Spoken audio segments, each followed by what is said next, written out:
Transform your space with greenery instantly. Grab Pooja plastic planters in vibrant colors, stunning hook pot planter, gorgeous wall hanging designs and many more. Madhya Pradesh में बच्चों को school से जोड़ने के लिए सरकार मुफ्त साइकिल, स्कूटर, निःशुल्क पाठ्य पुस्तक, गणवेश, लैपटॉप और छात्रवृत्ति जैसी कई योजनाएं चला रही है।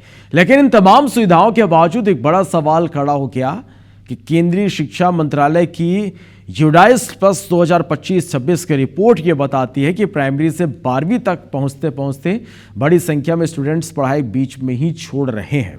आखिर इन योजनाओं के बावजूद बच्चे स्कूल से दूर क्यों हो रहे हैं? आप इस रिपोर्ट को देखिए।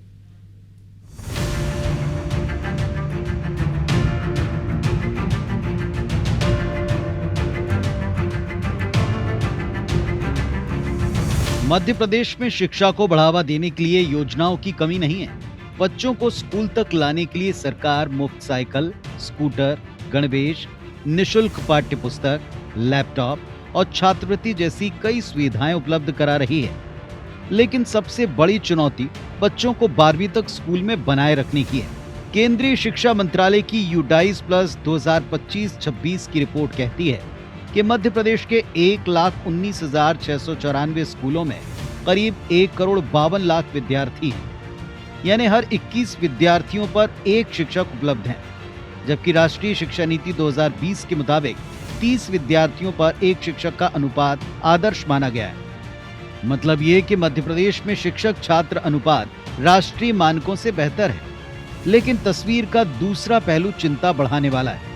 प्रदेश में प्रति विद्यालय औसतन 126 विद्यार्थी, फिर भी दूर दराज में 2,269 ऐसे स्कूल हैं जहां सिर्फ एक शिक्षक के भरोसे पूरा विद्यालय चल रहा है।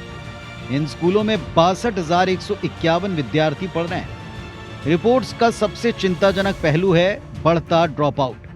प्राथमिक स्तर पर ड्रॉप आउट की दर महज 0.1% है, लेकिन जैसे जैसे कक्षाएं आगे बढ़ती हैं, विद्यार्थी स्कूल छोड़ते जाते हैं। उच्च माध्यमिक स्तर पर यह आंकड़ा बढ़कर 13% तक है।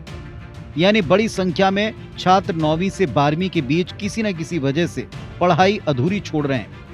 अब इस रिपोर्ट को लेकर सियासत भी शुरू हो गई। ड्रॉप आउट बढ़ रहे हैं और इसीलिए गांव-गांव स्कूल खोले गए थे। और ये सरकार तो गांव-गांव के स्कूल बंद कर रही है, स्कूलों को केंद्रीकरण कर रही है। तो इस व्यवस्था से ड्रॉप आउट और बढ़ेंगे कि घटेंगे? कि जो गांव में बच्चे स्कूल नहीं जा पा रहे हैं 8वीं के बाद 12वीं के बीच में, तो वो क्या दूसरे गांव में जाकर स्कूल एजुकेशन ले पाएंगे क्या? ये सरकार की बहुत बड़ी नाकामी है। स्कूल चलो अभियान उसी के अंतर्गत लागू किया गया है। बच्चों को उचित शिक्षा मिले और बच्चे पूरी तरह से शिक्षित हों, इस लक्ष्य को लेकर लगातार काम कर रहे हैं। सरकारी योजनाएं, बेहतर शिक्षक छात्र अनुपात और बड़े बजट के बावजूद अगर बड़ी संख्या में बच्चे 12वीं तक पहुंचने से पहले स्कूल छोड़ रहे हैं, तो ये सिर्फ आंकड़े का नहीं, बल्कि शिक्षा की गुणवत्ता, सामाजिक आर्थिक परिस्थिति और संसाधनों के समान वितरण पर भी सवाल उठाता है। यही चुनौती अब मध्य प्रदेश के स्कूल शिक्षा विभाग के सामने सबसे बड़ी परीक्षा बनकर खड़ी है। विवेक पटैया, IBC 24, भोपाल।